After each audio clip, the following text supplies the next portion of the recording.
Good morning, good afternoon, everyone, to another ARA Webinar Wednesday. I'm Jerry DiMaggio. I'll be serving as moderator for today's webinar, which is entitled Contactless Energy-Based Tire Pavement Traction Models. That's a mouthful. Now it's my great pleasure to introduce today's speaker, my good friend and colleague, Dr. Ahmed Al-Hassan. Ahmed is a principal engineer and the Research and Technology Deployment Group leader at ARA. He has over 10 years of industry and academic experience. His specialty is in several areas: geotechnical asset management, pavement performance evaluation and management, resilience-based design, a very new and exciting topic, and statistical analysis and probability theory with AL applications.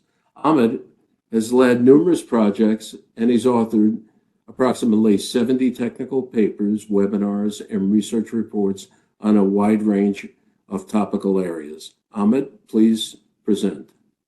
Thank you. Thanks a lot, Jerry, for the introduction, and thank you for all the help on multiple things. And on that note, I'd like to also thank the people that helped with this topic, contactless friction, including John Singer from Illinois DOT,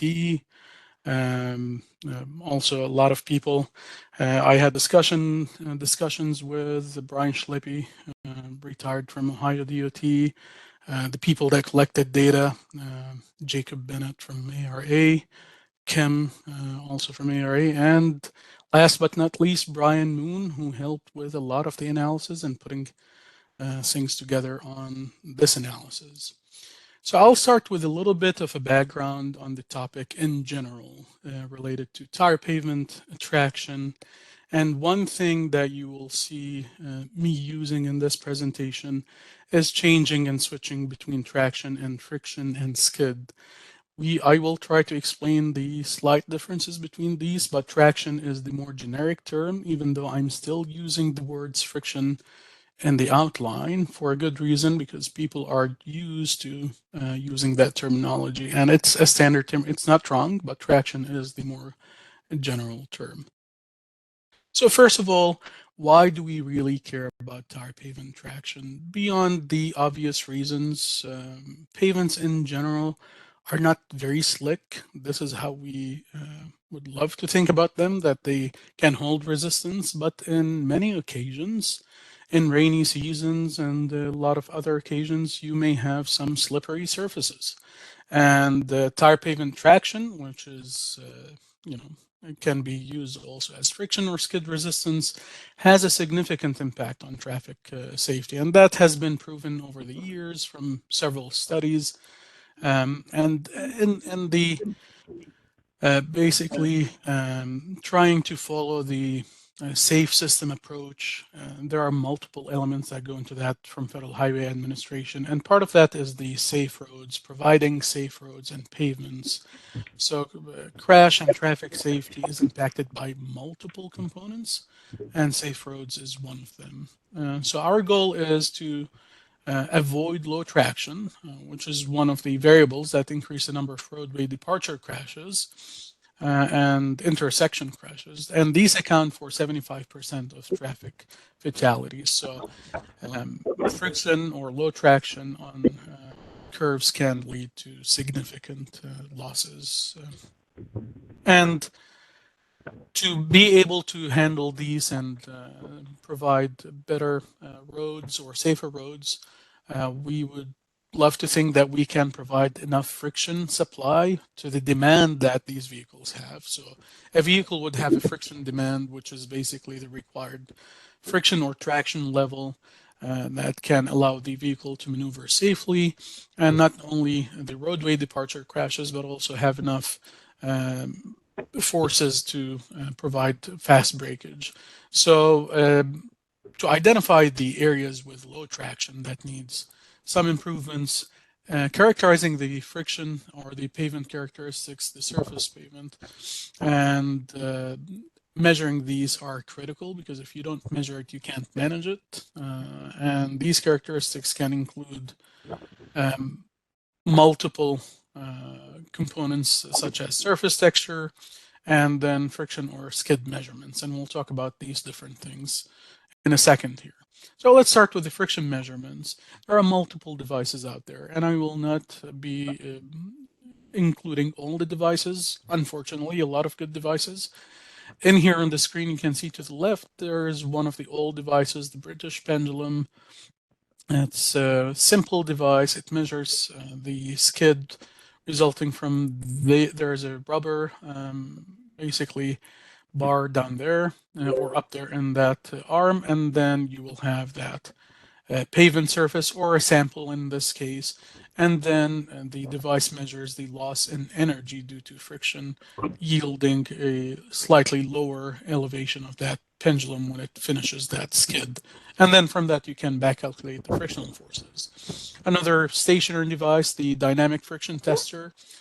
This one has a disc with multiple rubber sliders on the surface that they rotate and then they lose energy as they contact the surface due to friction or traction resistance.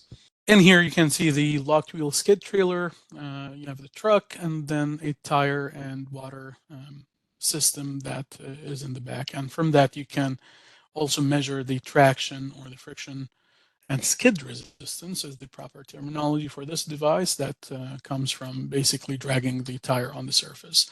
Here's another one of these sideway force devices. There are multiple devices out there. This one comes from the Federal Highways page, and what happens in there is you will have this tire in there at an angle that runs over the surface, water is supplied, and this way you can measure the side forces, the sideway forces, as an indicator of friction.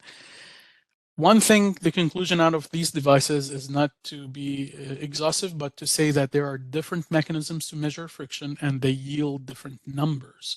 And we typically have different values from different devices that are hard to harmonize and make them consistent. Now, the other part that we typically talk about is texture measurements when we talk about skid resistance, traction, or friction. And there are different ways to capture these texture parameters.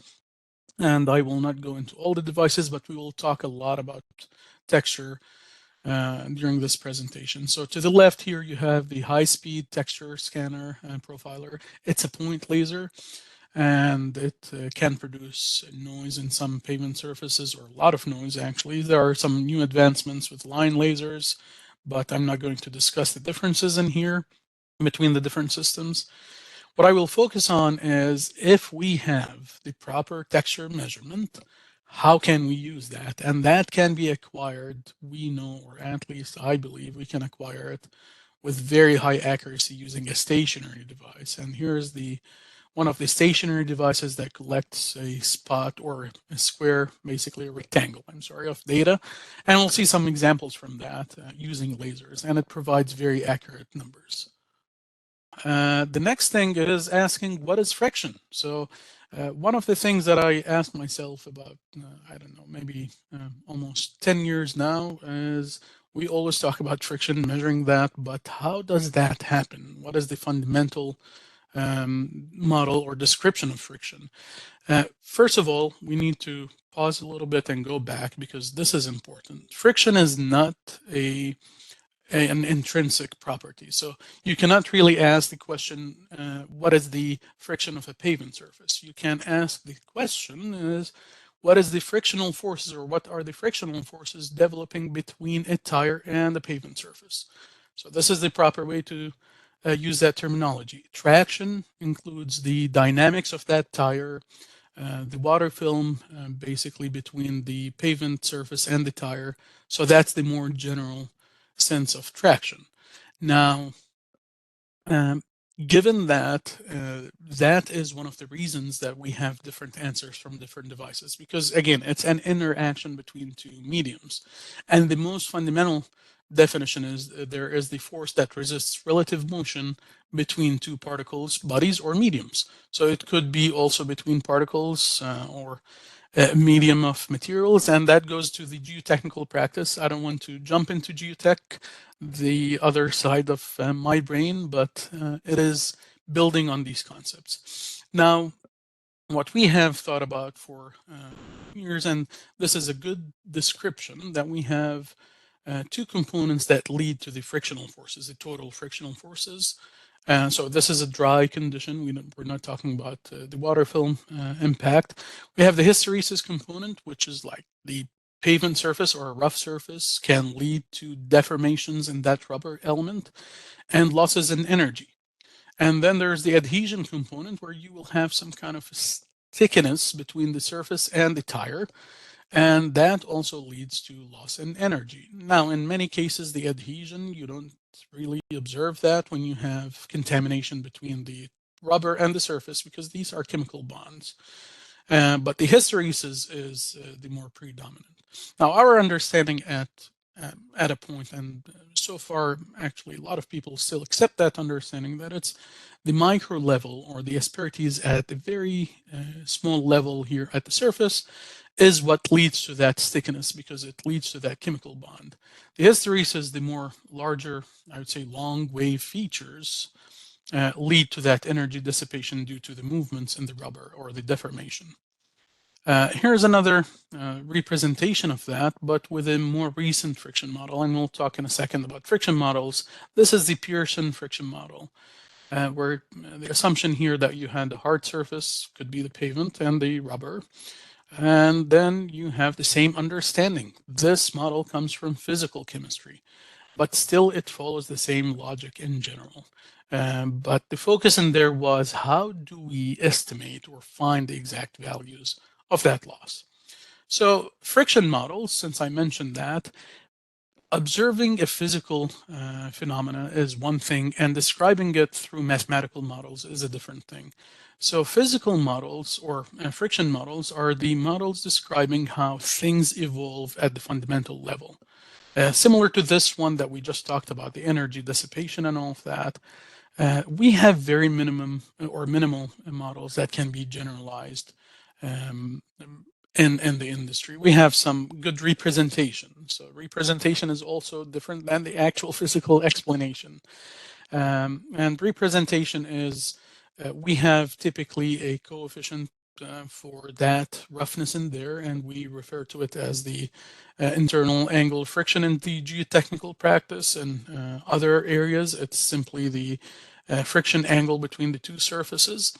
And that is the simple representation. Now, you can go up a notch in the model, but still we have some issues in there. Now, in the past 20 years, Pearson introduced a new model that works all the way to the fundamentals of the hysteresis and adhesion, and tries to describe these forces and how they develop and what happens at the very micro level all the way to the macro level, and how things evolve between these two surfaces.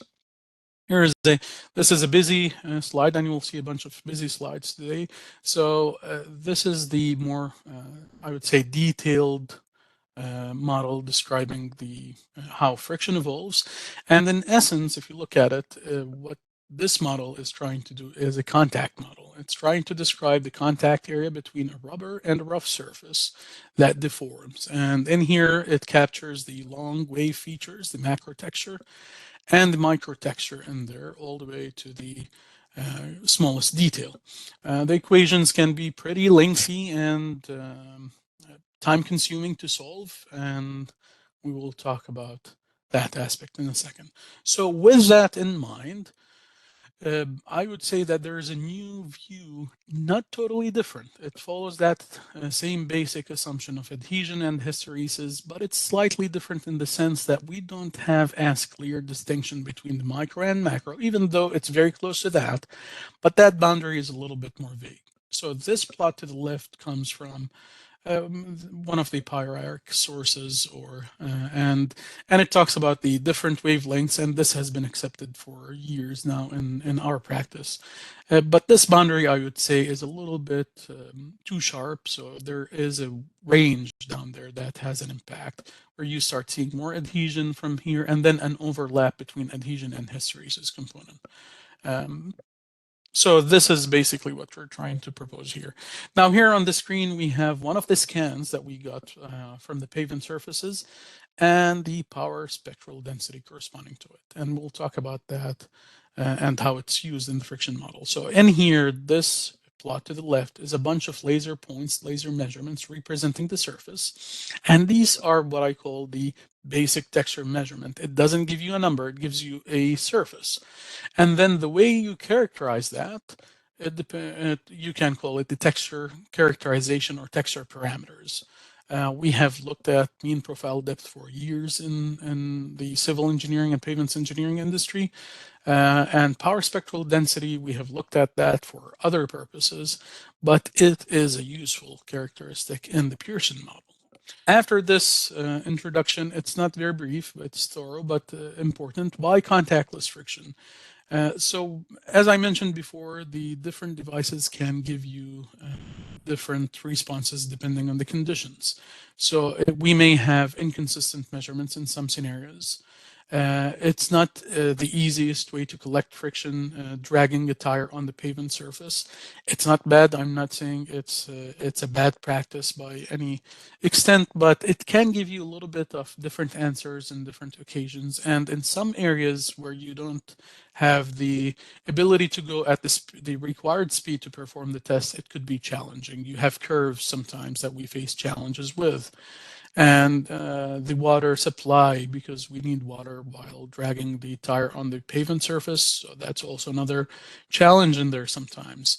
So contactless friction is not necessarily a replacement, especially at this stage, but it's an additional understanding of how things happen, and it can provide additional parameters in your evaluation. That's number one. Now, in the future, I personally see that it could lead to some kind of an alternative. Because I always hate the word replacement. You don't throw something that has been working for years. You can continue using it for other purposes, but it could provide an alternative in these scenarios. And what is also very important, it can provide you very good insights into the harmonization between the devices, because now you understand why these devices are giving you different measurements. When you understand the fundamentals of it, then you can just compare the different devices and try to also relate that to the representative scenario and the traffic conditions. So we have the real traffic, the real tires out there sometimes are not always represented by the tires that we have. So these contactless models can help you capture that. Now, I will move along to what we have done recently in Illinois. We have done a study on texture and friction, and some of you maybe if have attended a similar presentation have seen some of that, but I will provide different discussions in some aspects. So here is the ICART, the Illinois Certification and Research Track. We went out there and did our friction testing. We collected texture data as well using that stationary and high-speed device, but I will focus on the stationary scenario. DFT, dynamic friction tester. We'll not discuss the details of the DFT in this presentation, and locked wheel skid trailer using both smooth and rib tire. The red stars in here correspond to the points that we collected the texture data, and then the friction would basically, the locked wheel skid trailer was performed over this path and then the other path and so on. So we have covered a wide range of surfaces in that study, trying to see if that model can be generalized on different surfaces. Here are some of the tires. The most common ones are B and C, the rib tire and the smooth tire that most people use, and these are the ones that we have used. Here are some other pattern tired. They are standard, but they're not as common in practice. Now, what is a locked wheel skid measurement, or how does the locked wheel skid trailer work? So what we have is the tire. You start running the tire for a distance and then splash some water on the surface ahead of the tire, and then you start locking the tire. And once you start locking the tire, at the beginning you don't have a full lock, so it's not a full skid.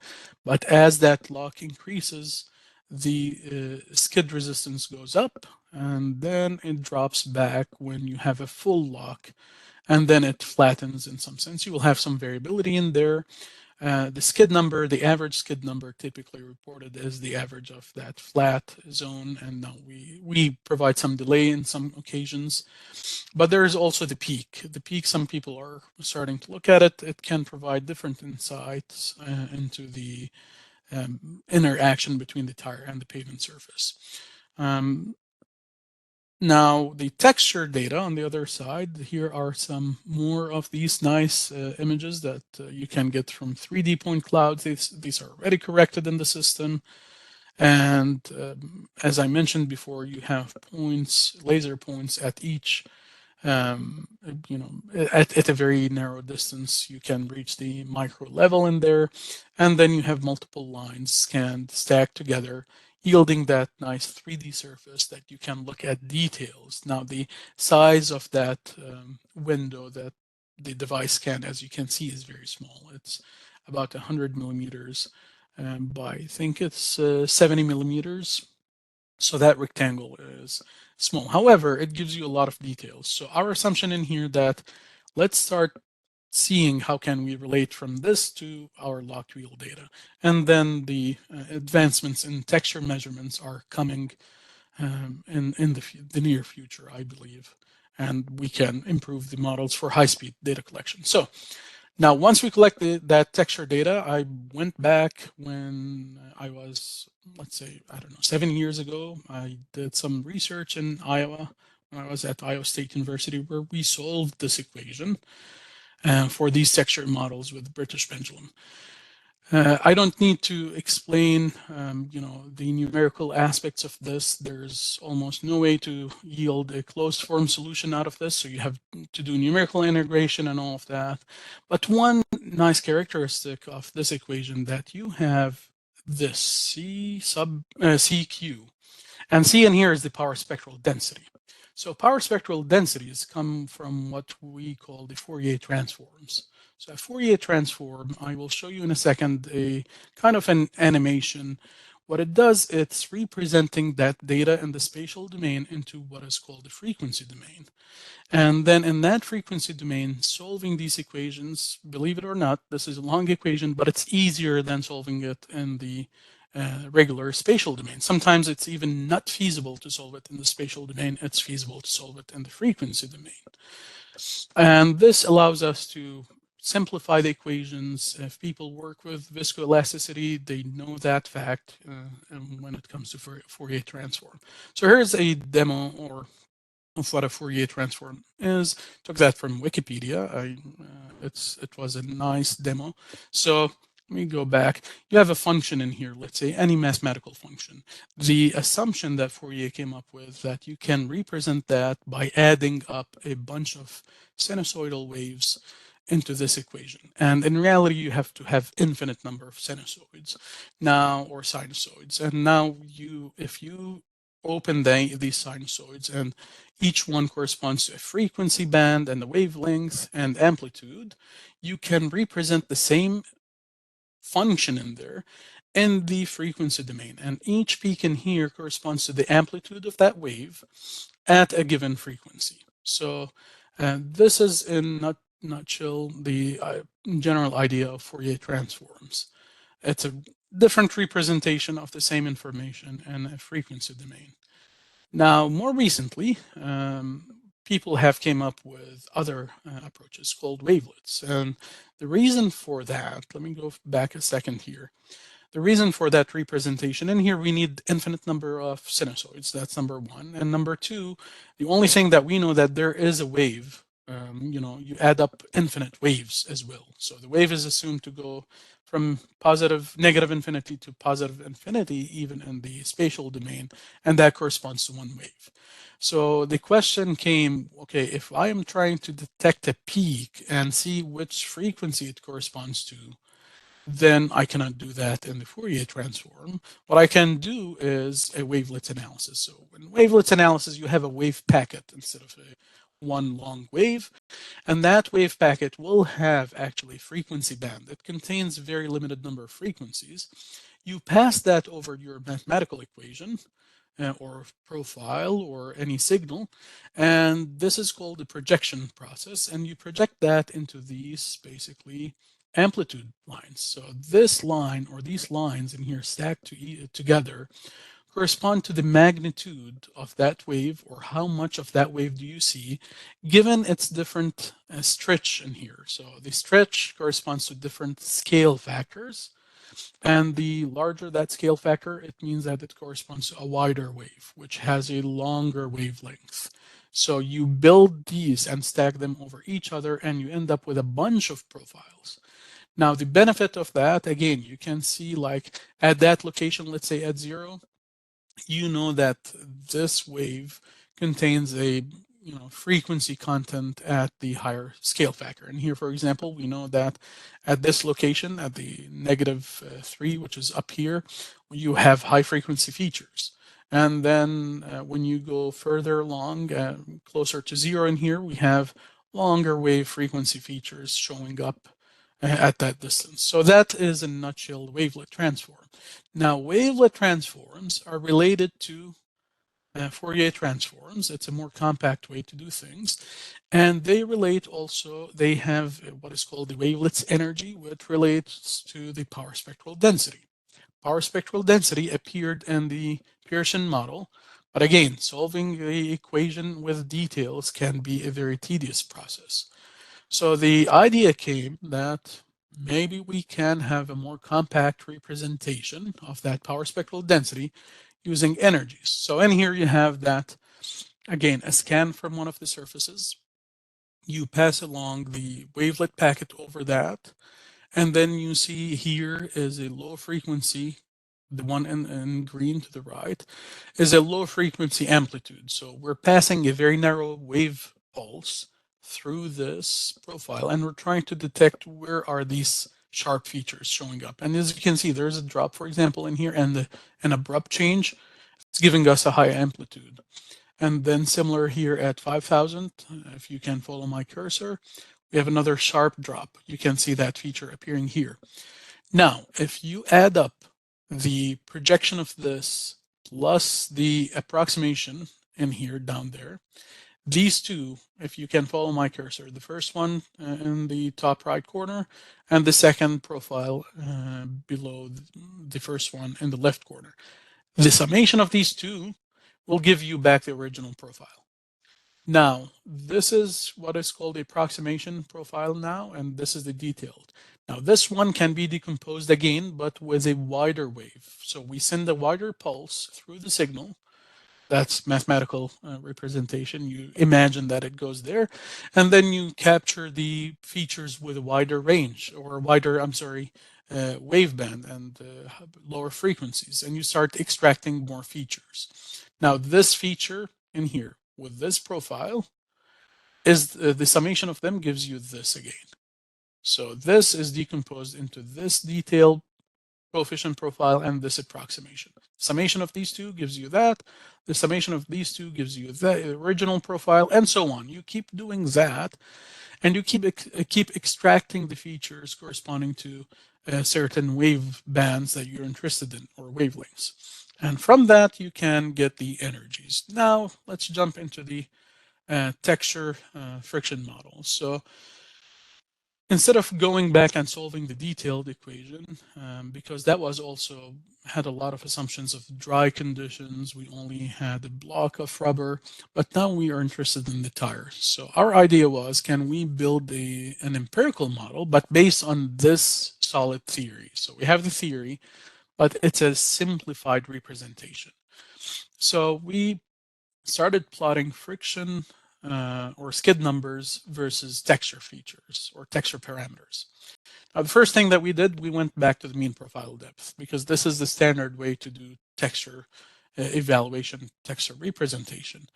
If you look at the mean profile depth, you will see a lot of basically sparse points that do not show any real correlation. Remember, this is a correlation, not necessarily the causation, but we know, since we understand the physics of that wavelets analysis, it could relate to causation. But for mean profile depth, we don't have that physical model. So mean profile depth with the peak skid numbers is very sparse and we don't see any trends. And one of the reasons that we have a wide range of surfaces. So previous studies have shown if you have a consistent type of surface, like consistent material, but you collect multiple points, you may see some trends. But once you combine multiple surfaces from different sources and different materials, you lose that correlation. And that was evident in here. Not for the peak, not for the smooth, I'm sorry, the average skid number. As I mentioned, there is the average, which is a fully locked scale, and then the peak happens before you have the fully locked wheel. So we tried correlations with the smooth tire in here at different speeds. We tested at 30 miles per hour, 40 miles, and 50 miles, and we couldn't see good correlations. Now 50 to 60, by the way. So you may see some 60s in there, depending on when we collected the data or where we collected the data. On the other hand, if you use the wavelets energies for correlations, there are multiple wavelet layers, so you end up with basically a multi-dimensional regression or scatter plot, so I could not represent that in here. But what we could represent is the outcome from that regression, multiple linear regression model for the prediction versus the measured. So on the x-axis, you have the actual measured points, and then the y-axis or the corresponding y coordinate for this point corresponds to what we predict using the wavelet's energy. And as you can see, there's a strong correlation represented with r squared. If you are a statistician, you will say r squared is not good, and I agree, but it's a good initial representation in here. So we're talking about the predicted versus measured for average. So we're using the average skid number on a smooth tire at 30 miles per hour.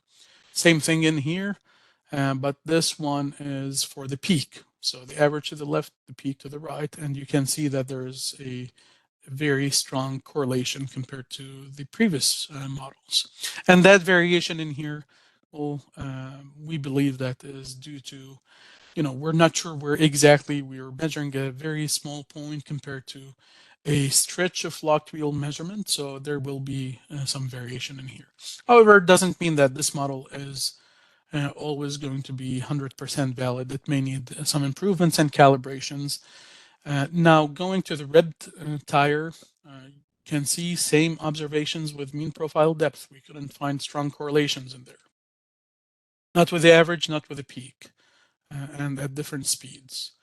Now, if you go back to energy, wavelets energy versus, the prediction or the measured skid number, we are still seeing very strong correlations, except for this in here at higher speeds. For some reason, we had a little bit more variability. And we have some explanation, but we didn't confirm the explanation for this, but it's one of the measurements only at high speed. All right, now let me move forward. I will spend a little bit of time, discussing the basically future work and concluding remarks. So for the future work, we are currently working to expand our explanation to wavebands contribution. So we're trying to find what does each waveband correspond to. And the reason for this is not theoretical, even though I love the fundamentals of it, but more importantly, now we could quantify things. The stuff that we have talked about helps us quantify friction from texture measurements without the need for calibration in the future. We're not at that stage yet, but we will reach that very soon, hopefully.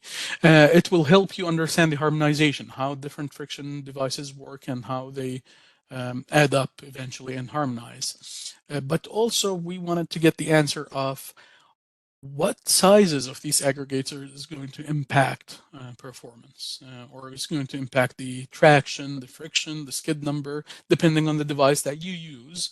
But let's call it traction for now.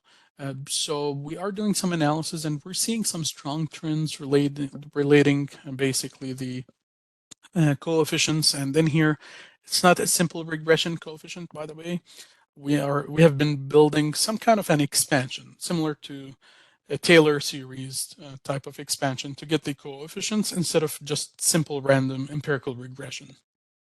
So if you do some of that, you will see some trends between the wave number, which corresponds to the frequency band of that wave pulse, versus how much that coefficient is contributing. So we believe that, and again, this curve may change, but our understanding so far that at very low wave number or log scale wave number, you have low contributions coming from very long waves, and then it goes up and you peak at, closer to the micro macro, that optimal range where you will see more contribution, and then that will go down again. And I'm sorry, you start with high frequencies and then low frequencies. So if we know that, then we can also start discussing, okay, which aggregates or which features on the surface are contributing to that wave band, and accordingly, can we improve friction by designing the surfaces in a different way, from the mix design to any kind of tining procedures. So that's one feature that we are looking at. Another thing that we're looking at is the impact of speed. So I mentioned at the beginnings that measuring friction in some areas, you are limited with the speed limits and you cannot go beyond certain speeds. So you would like to get insights into how can I relate a low speed measurement to a higher speed measurement and so on.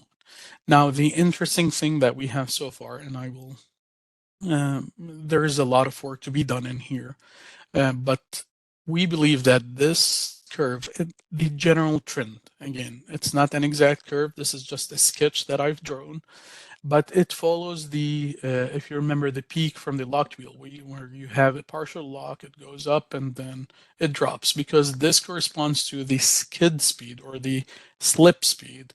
And we believe that the skid numbers can relate in a similar fashion. It's not the exact same curve, but it's in a similar fashion. And what we have observed so far that, we are capturing different ranges of these curves depending on the surface type. So in here, if you have a CRC surface type, then your decay looks something like that, continuously reinforced concrete pavement. If you have HMA, the decay looks something like that. So it's peaking at lower speeds. And then this is a different type of HMA. We have slightly different trends. So depending on the texture of that surface, we are seeing different speed trends. So the idea that the speed trend is same for all surfaces, all that you need to do is to calibrate one thing, is probably not valid. There is more work to be done in that domain. The last thing in here is the wavelets and slip ratio of that measurement. This helps with the harmonization, because we have some of the devices, in this study we're looking at locked wheel skid trailer. But what about devices where you have partial lock or partial grip, or grip due to an angle with the side wave forces? Then you will have different impacts. So we're trying to see where that peak occurs at different slip ratios, and can we relate that to wavelets energy as well? So it relates back to the surface texture, and we're seeing some trends. But these are, again, some initial findings and not necessarily detailed. And briefly now, the concluding remarks. Contactless traction models in general. Traction includes all of these: friction, skid, and other terminologies as well, can provide additional insights and a tool to achieve uniform traction evaluation. The models can help us understand the impact of speed at some point and provide an alternative for measurements in challenging areas where you cannot go up to that speed. The use of wavelets has proved to be very effective in predicting skid number on a wide range of surfaces. So it's very promising, and I believe, and I think the team in general believes, that this could be a good additional or an alternative in some situations where you can just use contactless friction models. Now, I don't want to say it bluntly, but I think that at some point in the future we can use contactless friction or traction models in general, but that's really far into the future, and it doesn't mean that the response devices such as locked wheel are not good. It's just an alternative approach. And they can be in the future integrated into safety analysis and pavement friction management. And that's eventually the purpose of quantifying friction at large, is to provide safer roads through either designing the surfaces in a more appropriate way or just identifying the locations where you have polished surfaces that need replacements. So that is the ultimate purpose, and here is improving safety to the users of these roads. With that, I'll conclude my technical presentation, but before I go out, I'd like to really thank you, Jerry, for all what you have done with ARA, especially for Wednesday webinars, initiating the program, giving a lot of our engineers the opportunity to present and presenting yourself, sharing your amazing experience. We have learned a lot from your experience. I've personally learned a lot. And even though you're not a pavements person, but I've improved my pavement skill just working with you. Thanks a lot, Jerry, for everything that you have done at ARA and to the larger community of civil engineering and transportation engineering. Well, thank you, and thank everybody who I've had an opportunity to work with at ARA. I don't think everybody in our audience realizes that my last day at Applied Research is November 30th, so you let the cat out of the bag, so to speak.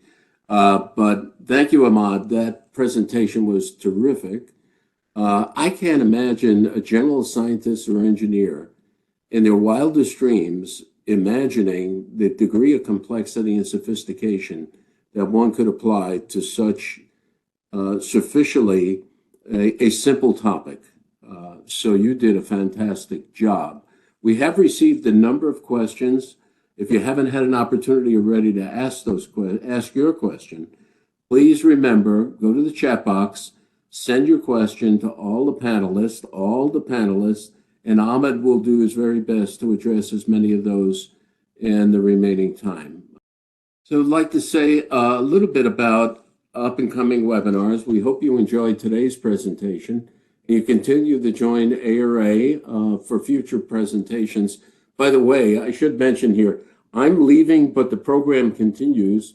Again, another good friend and colleague of mine at ARA, Dr. Sri Rao, will be assuming the coordinator or moderator assignment that I've been carrying for the majority of the webinars. On December 18th, Dr. Ali Ashtani, forgive me if I mispronounced that, will present fast-running pavement stress prediction models. On January 29th, retired Colonel Martin Collis will present Army sustainment challenges and new approaches to addressing them. Now note in this webinar, it was originally scheduled for November 20th. We will not have a November webinar Wednesday. If you have already registered previously for the January 29th webinar that I just mentioned, Army Sustainment, then you don't have to re-register for the new date. We already have lined up a number of exciting topics for you in 2025. So please continue to watch your email for these updates and visit Webinar Wednesday at webpage www.ara.com/webinars. We have a question from Jim. He has a couple of questions. Can this process take into account both positive and negative textures and define the different impacts? So definitely it can. Actually, the wavelets representation captures all the positives and negatives in a sense, and it is an exact representation of the entire surface, but in a more compact way. So I understand the exact purpose of this, the negative and positive impacts, and how they have different dissipation factors for water in general and how they deform. And the short answer is yes. And we have seen it with different types of surfaces, where we had negative features and positive features and it worked out. Yeah, so that is the short. And if anybody else needs more, explanation on that, maybe go read about negative and positive texture. It's a different definition in there.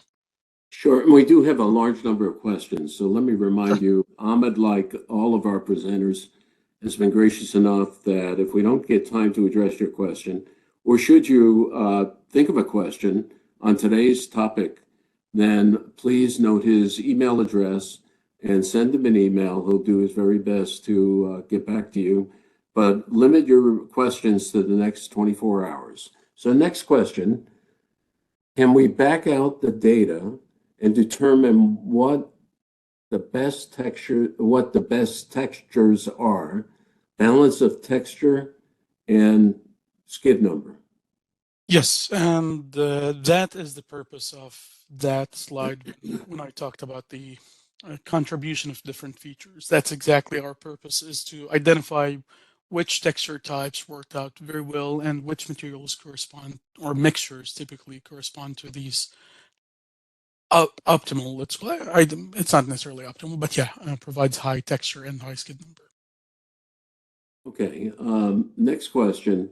Is it possible to use this process to relate fuel consumption of the vehicle, or correlate to the fuel consumption of the vehicle? So fuel consumption typically has two components. You will have rolling resistance and the impact of a little bit of slippage and so on. So from the slippage side, yes, but it will be a little bit more sophisticated, because in here we're talking about the braking event. And for fuel consumption, you have the normal event and slippage between the tire and the surface. So the short answer is it can provide insights, but needs much more work. But it cannot also provide insights to rolling resistance the way it is right now. But using wavelets and power spectral density, I believe, can provide also a way to assess rolling resistance and accordingly fuel consumption. But that needs some work. Okay, thank you. Next question, and I'm going to jump around a little bit. If a skid number is a measured response and not an inherent property, do we strive to be measuring microtexture? What are your thoughts on moving towards specifying microtexture levels using these more advanced techniques? Yes, that's the purpose of this, to be able to characterize texture regardless of the response, but then build from that the response for different devices. Because as you indicated, it is a response system, so it will depend on the tire and the properties and all of that. So our approach here is, yes, to step back and really work with texture as texture independent, and then move along into the friction or response systems and predict these for different systems. Okay, next question. How does the rate of obtaining results, i.e. pavement area per hour, compare to locked wheel skid? For the stationary systems that we just discussed in this presentation, it's relatively slow. It's okay for a paving project or something like that. It takes about 10 minutes to scan an area if you want a very high density scan. Not very high, high enough density scans. Now you can reduce it even below that a little bit, the time for scan, but still it remains slow for a stationary system. But if you're using a high speed system, then it will be eventually even much faster than the locked wheel. But are we there yet with the high speed for the wavelets analysis? High speed has been working out for mean profile depth, and it's giving us comparable results. But for wavelets analysis, our evaluation so far, there are some insights. It is promising, but there's still some work to be done with high speed texture profiles or 3D surfaces.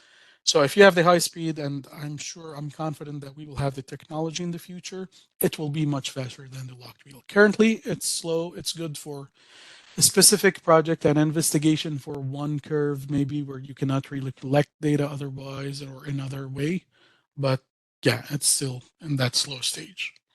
So on our research projects, and this is from North Carolina DOT, that were done through NC State, they looked a lot at MPD and seen differences between devices, but also with different parameters within those devices. Changed some analysis values behind the scenes, which changed the MPD by amount of 1 millimeter.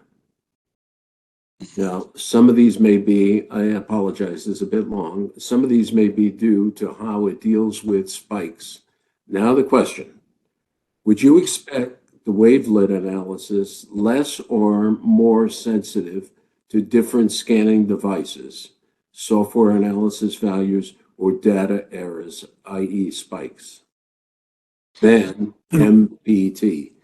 I can repeat the question. No, I got it. I can totally relate to it. So this is a very good question, actually, and I'm surprised the difference isn't there. But at the same time, I'm not as surprised because mean profile depth is an average characteristic. So in statistics in general, or in measuring theory or measurement theory, if you have an average characteristic, one off reading can really shift your results. And that's very known. That's why some people use the median instead of the mean if you go back to statistics, because it's more robust. It does not really shift because of one reading. But if you have one off reading, it will drag your entire numbers up or down.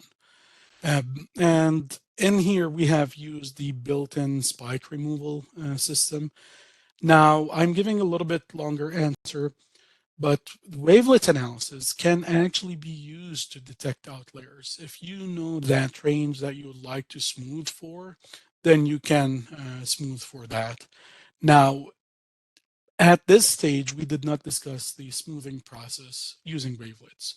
So at this stage, one thing that I would like to say that when you use more sophisticated systems and equations, generally speaking, it's not necessarily only this application, but in general, when you use more sophisticated equations, you're more prone to variability and errors because your parameters may flip at some point and you may not know what's going on, and now you lose track of it.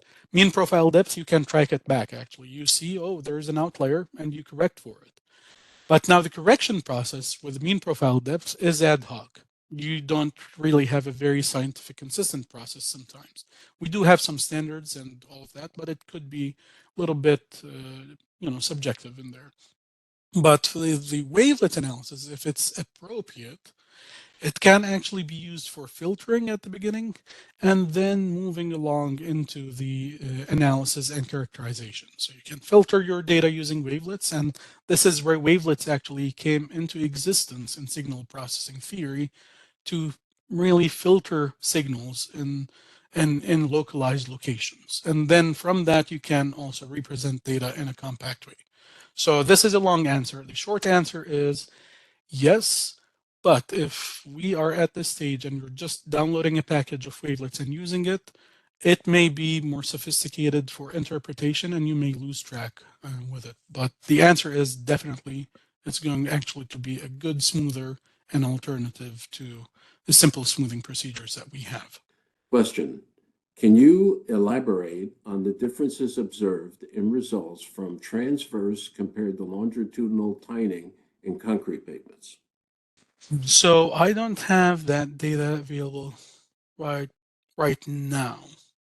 And I didn't look at the details for it before this presentation. Looked at it a while ago, and I can't, to be honest, remember the details of it. So I will dig for that information and try to send that separately afterwards. I don't want to say things that I just, remember